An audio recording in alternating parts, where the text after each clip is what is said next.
You think you know yourself. You don't. Not until you face the parts you've spent a lifetime running from. Let's begin. The room is too quiet, isn't it? You notice that now, when I tell you to. The hum of your fridge, the faint ticking of something you didn't even realize was there. It's almost unbearable, this stillness, like the air itself is waiting for you to do something. That's the thing about silence. It doesn't lie. It shows you how much noise you've been hiding behind. Scrolls, notifications, opinions of people you wouldn't even let house-sit your plants. You've been living in what Plato, 2.5 millennia ago, described as a cave. You picture it, prisoners chained, staring at a wall, watching shadows flicker, believing those shadows are reality. You scoff, thinking you're nothing like them, except you are. You trudge through your day surrounded by glowing rectangles, believing curated feeds are truth. Historians still argue whether Plato intended his cave allegory as political satire or spiritual roadmap, but either way, here you are, one of the cave dwellers, warmed by the artificial glow of other people's fire. It's not your fault. The cave feels safe. It offers certainty.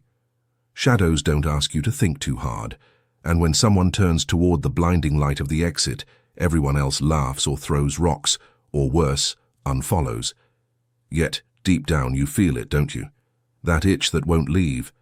That sense that something about this life is off. Like you're playing a role in a play you didn't audition for. The modern version? You've been assigned the part of productive member of society, complete with quarterly reviews, polite small talk, and a caffeine dependency. Congratulations, you're killing it. Here's the bad news. Leaving the cave hurts. The light stings. You probably won't survive this, at least not the version of you you've been protecting.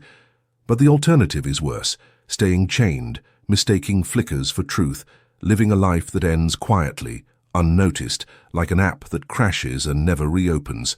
So before you get comfortable, take a moment to like the video and subscribe, but only if you really want to know the darkest part. Now, imagine turning around, not metaphorically, actually turning toward the source of the shadows. In Plato's myth, that's when the journey begins. Today, it's the moment you stop consuming and start questioning, the moment you ask, who decided this is what success looks like? The moment you wonder why you defend beliefs you never chose. Fun fact, ancient Athens had its own version of cancel culture, ostracism. Citizens literally voted to exile those who challenged the collective comfort. So yeah, questioning things has never been popular. But what waits beyond the cave? No promises of paradise, just reality. Messy, bright, unfiltered reality. The kind that makes you squint and stumble and mutter things like, "Oh, I didn't know that's what my own face looks like." But with each awkward step, the chains loosen. Picture yourself walking out. You smell the air, sharp, alive. You hear actual birds, not recorded chirps buried under lo-fi beats. And most terrifying of all, you see your life laid bare. Every compromise, every distraction you called self-care, every dream you postponed just until next year. Historians still argue whether the exit from the cave symbolizes intellectual enlightenment or moral awakening. Maybe it's both. Maybe the moment you truly see is the moment you can no longer pretend. And that's why you're here, right? You're tired of pretending, tired of performing, tired of decorating the walls of your own cave while convincing yourself you're free. Good. Hold that discomfort. Don't scroll away. Don't soothe yourself with the next dopamine drip. Sit with it. Because until you learn to see beyond the shadows, everything else, success, happiness, love, will be built on sand. We're leaving the cave now. Step carefully. The ground ahead is uneven. The light's about to burn. You take a step, squinting at the glare, and realize the worst part isn't the brightness, it's the noise. The outside world isn't silent. It roars. 1,000 voices, opinions, fears, all crashing into you like waves. You thought leaving the cave would grant you peace, but no. You've merely traded one kind of chaos for another. Only now it's inside your head. Listen to it, the constant chatter of your own mind, planning, judging, replaying conversations like a bad sitcom rerun, worrying about things that might never happen, There's a mob up there, in your skull, waving placards and shouting over each other. You pretend you're in control, but honestly, when was the last time you chose what you thought about? Be honest. Plato warned about this too. He called it the tyranny of the passions, the inner anarchy that pulls you in 100 directions. And it's not just you, it's everyone. You see a colleague smiling at your idea, your mind whispers, they're mocking you. You hear an old song, you're suddenly 14 again, standing in the rain, heartbroken over someone who doesn't remember your name. You try to meditate for 5 minutes. Your brain starts planning a grocery list and wondering if llamas can swim. They can, by the way. There's your quirky tidbit. Llamas, the unexpected aquatic mammals of your restless mind. Historians still argue whether Plato's strict ideal of rational control was realistic or even desirable. Some say it's oppressive to demand order over our messy human impulses. Others insist it's the only path to freedom. But here's the thing. Look at your own life. When you act on impulse, when you let the mob run wild, how often does it end well? That text you fired off in anger. That purchase you didn't need. That night you stayed up doom-scrolling, eyes gritty, swearing tomorrow you'd change. This is why you feel split, because you are. There's no single you up there. There's a crowd, and right now, the loudest voices win. That's why you keep starting diets and abandoning them. Why you promise to focus and then vanish into YouTube wormholes, ironically like this one, but at least this is the good kind of wormhole, right? So, how do you tame the mob? Not by fighting it head-on. Have you ever tried yelling, "Stop thinking" at yourself? It's like throwing gasoline on fire. Instead, you become the quiet observer. You watch the thoughts rise and fall without joining their protest march. Picture them as medieval jesters. Colorful, noisy, mostly ridiculous. Let them dance, but don't hand them the crown. Plato believed the soul's health depended on harmony, reason guiding spirit, spirit supporting reason, appetite taking its rightful place. Think of it like an orchestra. Right now yours is a toddler with a drum kit, but with practice, you can become the conductor. Start small. When your mind screams, check your phone, in the middle of a task, pause. Notice the urge. Don't obey immediately. That tiny moment of space, that's you stepping into the role of ruler, not ruled. Over time, those moments add up. Remember how in Athens, they had literal mobs, citizens cramming into the agora, shouting over each other to decide the city's fate. Historians still debate whether this pure democracy was brilliance or chaos. Your mind is no different, a noisy assembly. But imagine if, instead of letting every voice vote, you allowed only the wise, measured ones to decide. What would change? You glance around now. The light doesn't feel as harsh. The noise inside quiets, just a little. You take another step. The ground is steadier. For the first time, you glimpse the possibility. You don't have to be dragged through life by unseen forces. Keep walking. We're not done. The mob isn't just in your head. It's built entire identities for you, and we're about to tear them down. You keep walking, and as the inner noise subsides, something eerie happens. You begin to see what's left when the chatter dies. It's not peace, not yet. It's a strange emptiness, like standing in a room that used to be filled with furniture but is now bare. You thought you knew who you were. Job title, relationship status, political opinions, favorite coffee order, but without the constant input, those things feel hollow. This is where most people turn back. They can't stand the quiet truth of themselves. They rush back into distraction, back into the cave, back into curated playlists of identity. I'm a lawyer. I'm a good parent. I'm a free thinker. Labels like stickers on a suitcase, useful for travel, meaningless for the journey within. Plato would smirk knowingly here. He argued that most humans mistake appearance for essence. We confuse the mask for the face.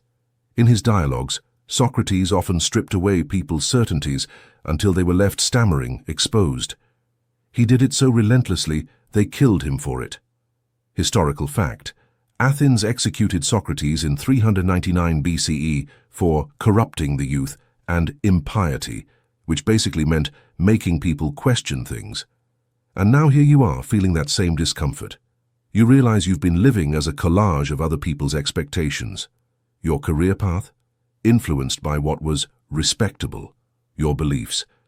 A hand-me-down mix from family, friends, influencers you've never met. Even your rebellion, your so-called "I do what I want," is often just a reaction to others. Historians still argue whether Plato's theory of the forms, perfect, unchanging ideals beyond our world, was meant literally or metaphorically. But here's the metaphor that matters. Beneath all the noise, there is a real you, and you haven't met them yet. Picture this. You're peeling layers off an onion. The first is easy. Surface habits, casual preferences. Then deeper. Values you thought were yours but aren't. Deeper still. Fears you never admitted. Shame you never voiced. It stings. Tears prick your eyes, metaphorical or not. But keep going, because somewhere beneath those layers is not emptiness but essence. A quirky tidbit. In some ancient initiation rites, initiates were literally blindfolded, spun around, and forced to navigate darkness before being brought into light. Why? To symbolize the stripping away of false certainty. You're in that stage now. You've taken off the blindfold, but your eyes haven't adjusted. Everything feels raw. You think about the roles you play. The responsible adult who nods in meetings while dreaming of escape. The fun friend who laughs too loudly at jokes they don't find funny. The stoic one who never cries but secretly aches. These roles served you once. They helped you survive. But now they suffocate. So here's the challenge. Stop defending them. Stop saying, "That's just who I am." Start asking, "Who am I beneath this?" When the answer doesn't come immediately, and it won't, don't panic. Plato taught that true knowledge isn't filling a vessel, it's igniting a flame. Right now, you're striking flint in the dark. Sparks will come. You catch a glimpse of something in yourself now, fleeting but real. A value you hold that isn't borrowed, a curiosity that's genuinely yours. It feels fragile, like a newborn bird in your hands. Protect it. This is the start of the true self. The path ahead narrows. You sense resistance, not from outside, but from within. The parts of you addicted to comfort will fight back. And they have weapons, cravings, distractions, endless little "just this once" excuses. That's what we face next. Desire, the master you didn't choose, is waiting around the bend, and it doesn't like being challenged. The air thickens as you step forward, like humidity before a storm. You feel it. Desire, not as a single thing, but as a swarm. It buzzes under your skin, whispers in your ear, tugs at your limbs. Eat this. Buy that. Prove yourself. Stay comfortable. Keep scrolling. You used to think you were choosing these things, but now you're not so sure. Plato called desire a tyrant. He wasn't subtle about it. In the Republic, he described the democratic soul overwhelmed by appetites, each craving louder than the last, until finally one desire, unrestrained, insatiable, seizes power and becomes the soul's dictator. Sound familiar? Look at your phone screen time. Look at how you tell yourself, just one more episode, and suddenly it's 3 a.m. Desire runs the show and you're just the stagehand. Historians still argue whether Plato's view of desire as inherently dangerous was too severe. Some say he underestimated the beauty of human longing. Others think he nailed it. What's undeniable is this: desire sells. Entire industries survive on keeping you hungry, not just for food, but for validation, novelty, distraction. That's why marketing feels like magic. It doesn't create needs, it hijacks them. A quirky tidbit. In ancient Athens, some philosophers wore deliberately shabby clothes to show they weren't slaves to fashion. Diogenes, a contemporary of Plato, allegedly lived in a barrel and mocked luxury openly. Plato reportedly called him Socrates gone mad. Maybe he was, but madness can be clarity when the world is insane. Now look inward. What desires drive you most? Be honest. Strip away the polite answers. You might discover it's not security but control, not love but admiration, not fun but escape. These hidden motives steer your life more than you'd like to admit. Watch how desire manipulates you. It's subtle, you feel bored so you reach for your phone, you call it habit, but it's desire's whisper. Don't be alone with yourself. You feel slighted, so you plan a clever retort. You call it self-respect, but it's desire's growl. Make them pay. Plato didn't say to kill desire, he said to master it, to place it under reason's guidance like a spirited horse under a skilled rider. Right now, your horse is dragging you through mud, wild-eyed and foaming. Time to take the reins. Start with one craving, just one. When it arises, don't immediately obey. Pause. Examine it like a scientist. Where did it come from? What promise is it making? Does it actually deliver? That cookie promising comfort. Check in 10 minutes, you'll have crumbs and the same loneliness. That online rant promising justice, you'll have adrenaline and a lingering bitterness. Most desires lie. Catch them in the act. And here's the twist. You don't eliminate desire by force, you outgrow it. Replace lower cravings with higher ones.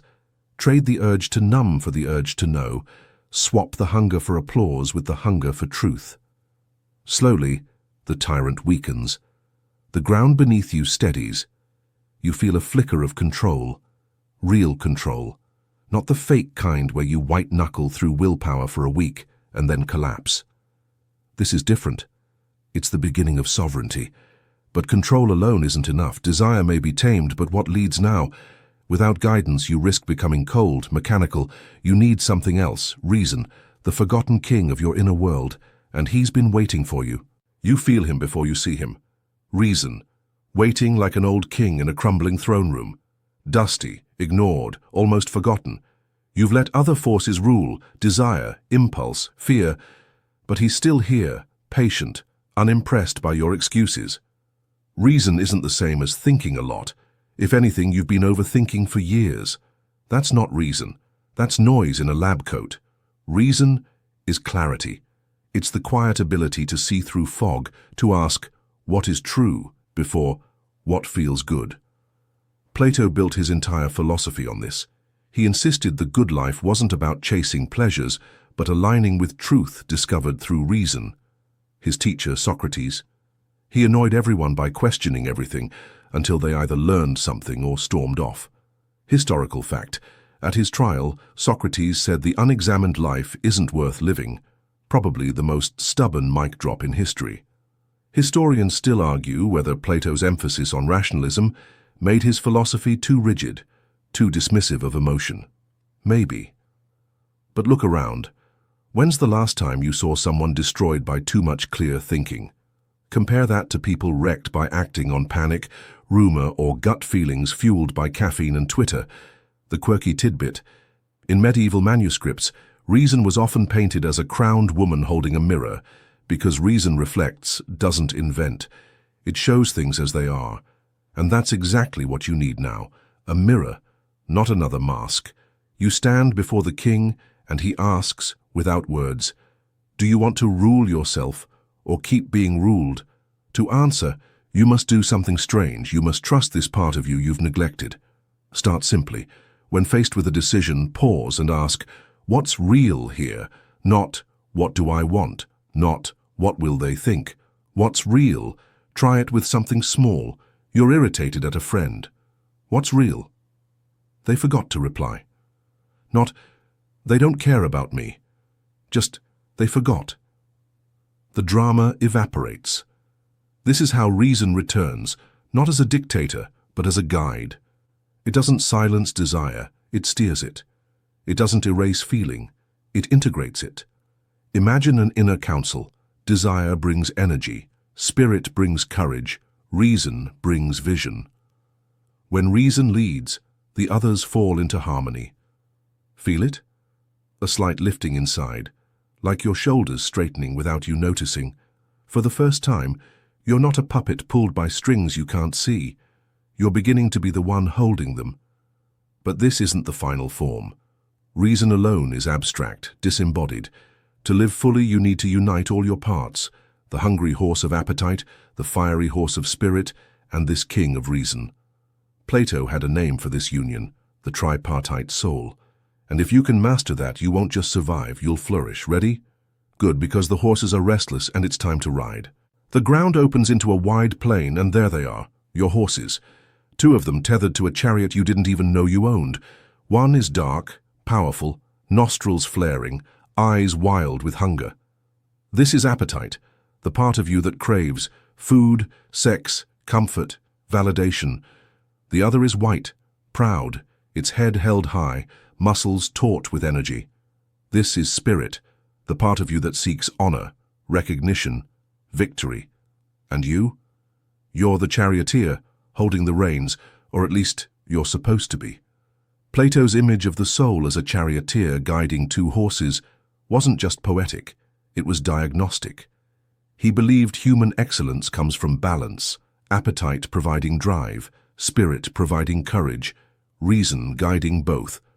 Lose control, and you're dragged into chaos. Sound familiar? Think of the last time you let appetite win. You overindulged, overspent, overcompromised. Then spirit woke up, disgusted, and lashed you with shame. Or when spirit took over, you charged into conflict, fought battles that didn't matter, while appetite sulked, unmet, in the corner. Historians still argue whether Plato's tripartite soul was meant literally, as in three distinct psychic parts, or metaphorically a way to map human conflict. Either way, you can feel the truth of it in your own life. A quirky tidbit. Ancient charioteers in Greece had no stirrups and no protective gear. If they lost control, they were thrown, often fatally. They raced anyway. There's a lesson there. You grip the reins now. The horses pull in opposite directions, one toward pleasure, the other toward pride. You've been letting them decide for too long. No wonder you felt torn. So what do? Not whip them into submission. That's a rookie mistake. You learn their rhythms. When appetite surges, you ask, what's the real need beneath this craving? Often it's not the burger, it's comfort. Not the endless scrolling, but connection. Meet the real need wisely, and appetite calms. When spirit rages, you ask, what's the purpose of this fight? If it's ego, let it go. If it's justice, hold steady. Slowly the horses respond. They snort less, strain less. They start to move in unison, and the ride smooths. For the first time, you're not dragged, you're driving. Look around as the chariot rolls forward. The landscape changes. It's not barren anymore, it's open, filled with possibilities. You feel a strange joy, not the sugar rush of quick wins, but the deep satisfaction of self-command. Plato believed that when the soul achieves this harmony, it's capable of greatness. Not fame or wealth necessarily, but true excellence. You become someone others can trust, not because you say the right words, but because you're stable in a world of storms. And you'll need that stability, because the next test isn't about what you control, it's about what you value. The road ahead leads to a marketplace glittering with promises, gold, status, pleasure, everywhere you look. Most travelers lose themselves here, will you? The marketplace dazzles. Stalls overflow with treasures, sleek devices promising productivity, retreats guaranteeing enlightenment, investments whispering wealth. Voices call to you from every direction. Upgrade now. Don't miss out. Be somebody. It's intoxicating, isn't it? This is what the world told you to chase. Success, status, the admiration of strangers. You take a step closer and catch your reflection in a polished surface. You look hungry. Not the physical kind. This is a gnawing emptiness dressed in ambition. You've worked so hard, and for what? To impress people who will forget you a week after you're gone? Plato warned against this long ago. To him, wealth, power, and pleasure weren't evil, but they were distractions if pursued as ends. Real wealth, he said, was virtue, excellence of character, not what you have, but what you are. It sounds quaint today, doesn't it? In a world that measures worth in followers and square footage. Yet ask yourself, when has external success alone ever satisfied you? Be honest. The promotion, the purchase, the applause, they thrill for a moment, then vanish, leaving you chasing the next high. Historians still argue whether Plato's emphasis on virtue was elitist, meant only for philosophers, or a universal call. But you can't ignore the evidence. Societies that prize character over profit endure longer. People who live by principles die with fewer regrets. Here's a quirky tidbit. In ancient Athens, public officials had to pass a moral test before taking office. They examined not just your skills, but your integrity. Imagine that today. Half the government would vanish overnight. So what is virtue, really? It's not being nice or moral in some dull sense. It's strength, the ability to do what's right, even when it costs you. It's justice when no one's watching, temperance when no one's rewarding you, courage when everyone else is silent. Virtue is the only wealth thieves can't steal, markets can't crash, and time can't erode. But here's the catch. You can't fake it. You can't hashtag integrity. You can't buy honor on sale. You build it, choice by choice, often in private, often painfully, like when you admit you were wrong, like when you refuse an easy shortcut, like when you stay kind to someone who can do nothing for you. You feel the weight of this now. The glittering marketplace seems less impressive. You realize most of it is bait, hooks dressed as gifts. You turn away, not because you're ascetic or superior, but because you're done being fooled. Plato believed that once you ground yourself in virtue, you gain a freedom others can't imagine, the freedom to live by your own compass. And that's exactly what's ahead, freedom. But be warned, it's not the kind you think you want. It's harder, lonelier, and it changes everything. The marketplace fades behind you, and the road narrows again. It feels lighter now, no clamor, no glitter, but strangely heavier too. Because here's the truth, real freedom isn't what you've been sold. It's not unlimited choices, not doing whatever you want whenever you want. That's just another kind of chain painted gold. You've tasted that kind of freedom, haven't you? The weekend binge, the skipped workout, the reckless splurge, moments where you told yourself, I'm free. And then came the aftermath. Fatigue, regret, debt. That's not freedom. That's slavery to impulse dressed as liberation. Plato saw this clearly. In the Republic, he warned that too much freedom, freedom without discipline, leads to chaos both in cities and souls. He compared it to a democracy where every citizen does whatever they please until the state collapses and a tyrant rises. Historians still argue whether this was a critique of Athens itself or a universal warning. Either way, you've lived it. Chaos followed by some inner tyrant. The guilt, the compulsion, the never-again vow you break next week. Here's a quirky tidbit. In Sparta, freedom was defined not as doing whatever you wanted, but as living in harmony with the law, a concept alien to our me-first era. They believed discipline was the truest liberty. Extreme? Maybe. But there's a kernel of wisdom there. So what is the hardest kind of freedom? It's self-rule. It's choosing what's right even when no one's forcing you. It's waking up early because you decided to, not because an alarm or a boss demanded it. It's refusing the easy out, not for applause, but because you've committed to something higher. Feel that resistance rising? That little voice whining, but that's hard, good, that's the price. Freedom isn't handed to you, it's forged. Every time you choose long-term over short-term, principle over comfort, you're hammering links of a chain, not one that binds, but one that steadies. Walk further down this road, and you'll notice something unexpected. Fewer people. Real freedom is lonely at first because most prefer the cave, the mob, the marketplace. They don't want to carry responsibility for themselves. They'd rather blame the system, their past, anything but their own choices. But here's the secret. On the other side of that loneliness is connection, deep, genuine connection. Because when you no longer need others to complete you, you can finally love them freely.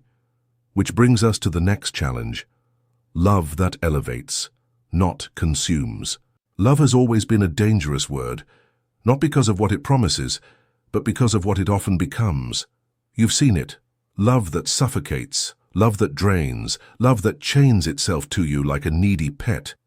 It's the romance novel ending with someone giving up everything for the one. It's the friend who loses themselves in every relationship. It's you, maybe, when you've mistaken possession for passion. Plato would smirk knowingly here. In his Symposium, love isn't just roses and candlelight, it's a ladder. The first rung is physical attraction, sure, beauty of the body. But stay there too long and you'll rot in obsession. the higher rungs.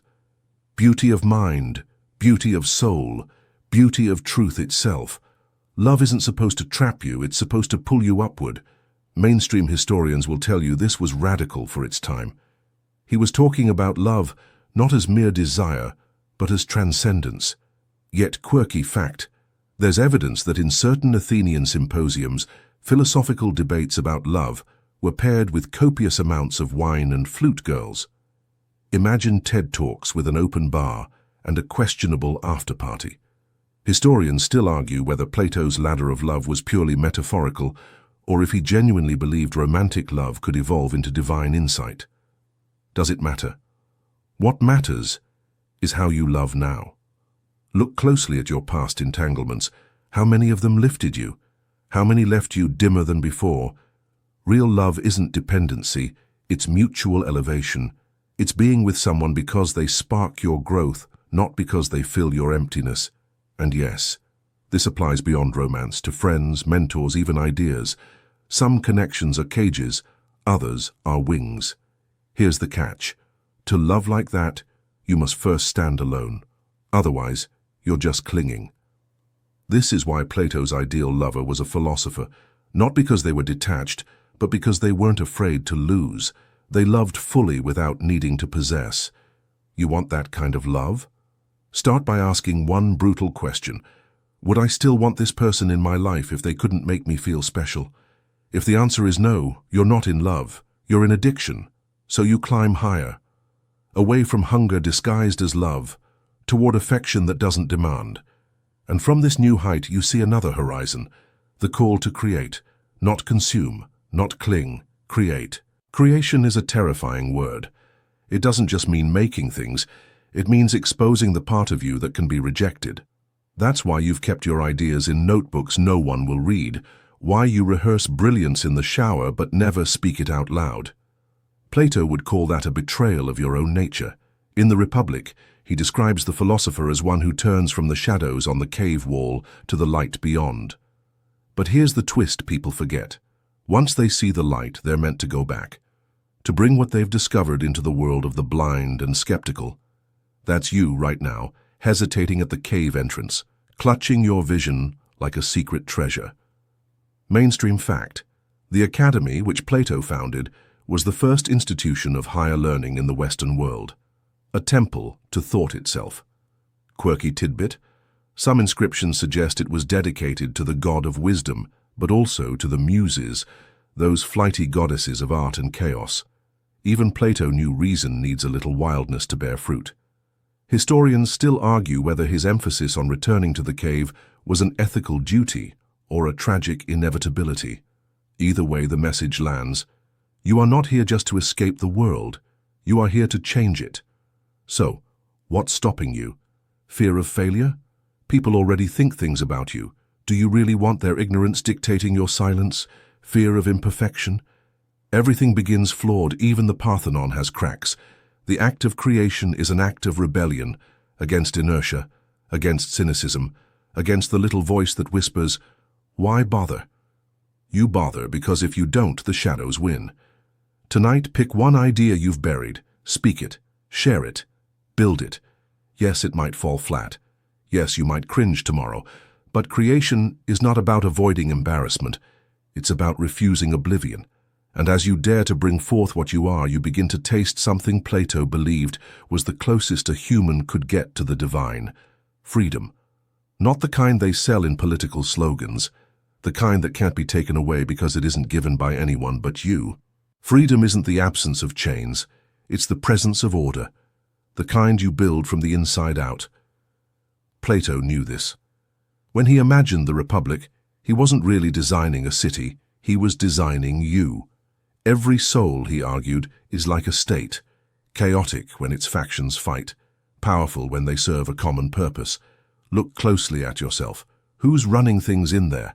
Appetite, screaming for instant pleasure, spirit, puffing up with pride and rage, or reason, calm and often ignored, sitting in the corner like an unpaid intern. Right now, your inner government might look less like Athens in its golden age and more like a drunken brawl in the marketplace. Plato's solution? Justice. not as punishment, but as harmony. Justice is when each part of you does its job, nothing more, nothing less. Appetite enjoys, but doesn't rule. Spirit defends, but doesn't dominate. Reason leads, not as a tyrant, but as a wise guide. Mainstream fact: Plato believed that societies collapse when the wrong people are in charge, oligarchs chasing wealth, demagogues stirring crowds. Quirky tidbit: he compared such rulers to bees gone mad in a hive, buzzing furiously, producing nothing sweet. Historians still argue whether the Republic was a political blueprint or a psychological metaphor. Maybe it was both. Either way, you are your own city-state, and every day you're voting with your actions on who governs. Skip the gym for the 5th time? Appetite just won an election. Snap at a loved one because you're tired? Spirit staged a coup. But when you pause, breathe, and choose with clarity, that's reason restoring order without bloodshed. Here's your challenge. Tonight, write down the 3 citizens of your soul. Give them names if you like. See how they lobby you. Then tomorrow, let reason chair the meeting. Make one decision, however small, that serves the whole of you, not just one part. When you start ruling yourself well, life outside changes in strange ways. People respect those who govern themselves. It's magnetic. And quietly, almost imperceptibly, you become the thing Plato most admired. Not just a thinker, but a just human being. You carry death with you every day. It sits behind your ribs, silent, patient, waiting for its turn. Most of the time you pretend it isn't there, scrolling through feeds, planning weekends, buying new things as if forever is on layaway. Plato thought that was madness. He believed that philosophy's true purpose was learning how to die, not morbid obsession, clarity, because when you face death, life stops being a blur. He watched Socrates drink the hemlock, calm as a man taking tea. How? Socrates had spent years loosening his grip on illusions. He didn't see death as annihilation, but as a release from the cave's shadows, a step toward truth. Mainstream fact: the story of Socrates' death inspired countless thinkers, from Marcus Aurelius to Gandhi. Quirky tidbit: some ancient Athenians wore tiny skull charms under their clothes. Not goth fashion, but a reminder, remember you will die. Historians still argue whether Plato's own belief in the soul's immortality was literal or symbolic, but either way, he treated death as a teacher. What if you did the same? Imagine this morning was your last. Would you still waste hours on someone else's dream? Would you swallow your words to avoid awkwardness? Or would you dare to live like each moment was rented and the landlord doesn't renew leases? Here's the strange gift of death. It strips away trivia. When you hold mortality close, things that once seemed urgent, emails, petty slights, the perfect selfie, collapse into dust. What's left? Love, purpose, work that matters. Tonight, do this. Sit in the dark for 5 minutes and picture the day you don't wake up, not to frighten yourself, but to wake yourself. See how sharply your priorities rearrange themselves. Then, tomorrow, live like you meant those choices. You probably won't conquer death, but you can stop being conquered by fear of it.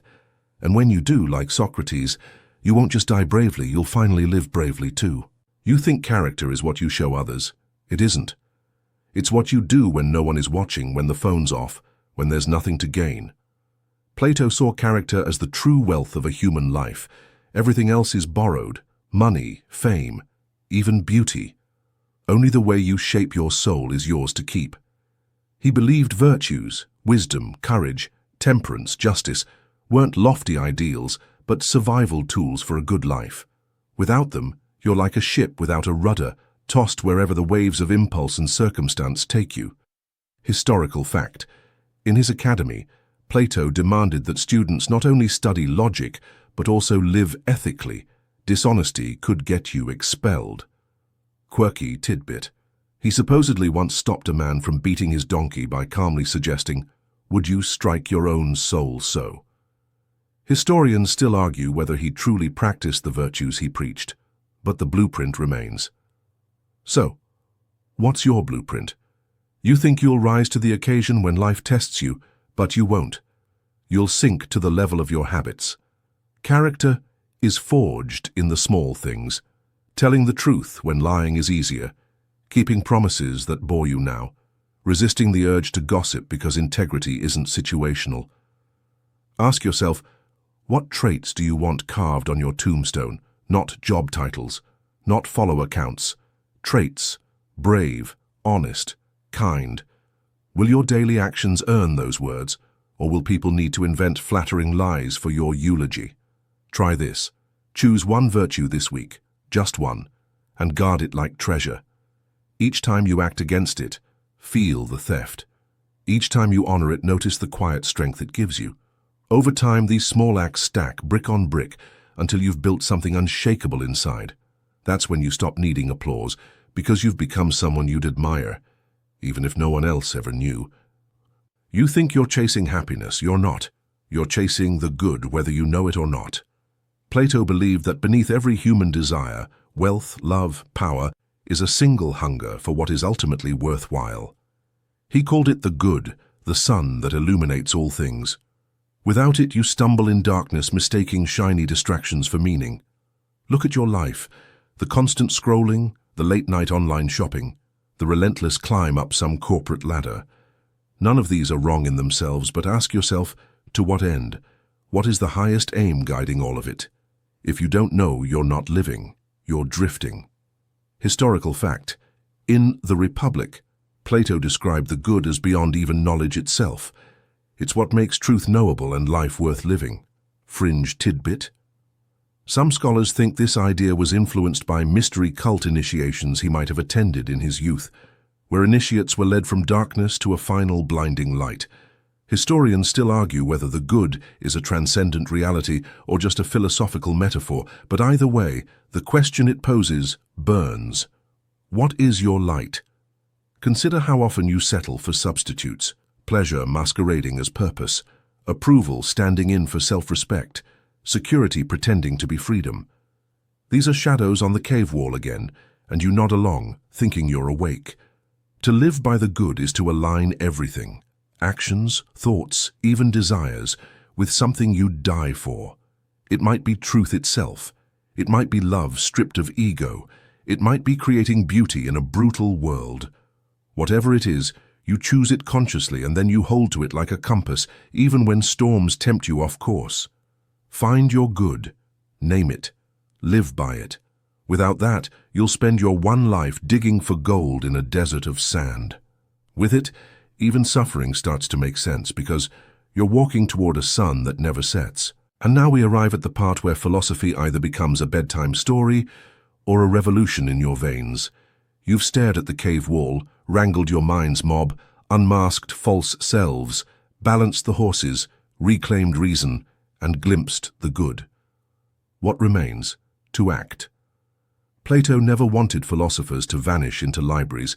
He wanted them to rule, not over nations, but over themselves first, and through that, reshape the world. You wake tomorrow, you open your eyes. You feel the same dull hum of routine pressing down. Here's the test. Do you slip back into it, or do you move differently? Becoming the philosopher in action doesn't mean lecturing in robes. It means you live your ideals so quietly, so persistently, that others feel the shift before you say a word. Think of Socrates, Plato's teacher. He never wrote a word, never held office. Yet he lived so aligned with truth that his mere presence unsettled an entire city. Quirky tidbit: he was rumored to stand motionless for hours, lost in thought, even in snowstorms. Historians still argue whether that image is literal or a poetic exaggeration, but the point remains: his inner world was unshakable, and that's why his outer actions changed history. Now imagine yourself like that, steady, unbothered by chaos, anchored in something deeper. When fear spikes, you pause and act from reason, not panic. When desire pulls, you weigh it against your good and choose accordingly. When lies swirl, you hold to truth like a lantern in fog. People notice. Some will hate you for it, they always do, but others will be drawn, and through them, the world subtly shifts. This is where Plato leaves you. Not in a lecture hall, but in your life, standing on the threshold of choice. Walk through it. So now breathe. Let it all settle.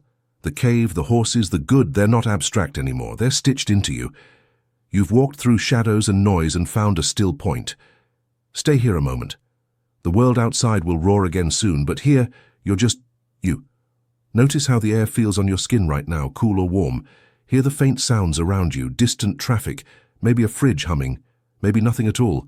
This is reality, unvarnished. You don't have to run from it. Plato would tell you the journey doesn't end. It's a spiral, always circling higher. Some days you'll stumble, forget, fall back into old caves. That's fine. The sun is still there, waiting. Each time you choose to turn toward it, even in the smallest way, pausing before reacting, seeking truth instead of comfort, you live as a philosopher. That's rarer than you think, and more powerful than you can imagine. So tomorrow, when you wake and the world tries to pull you back into distraction, remember this. You've seen what's real. You can't unsee it. Carry it lightly, like a secret flame in your chest. And as you drift now, maybe ready to sleep, let yourself picture that flame, small, steady, unshaken by any wind. That's you, quietly reshaping your life, and maybe, just maybe, the lives around you. Good night.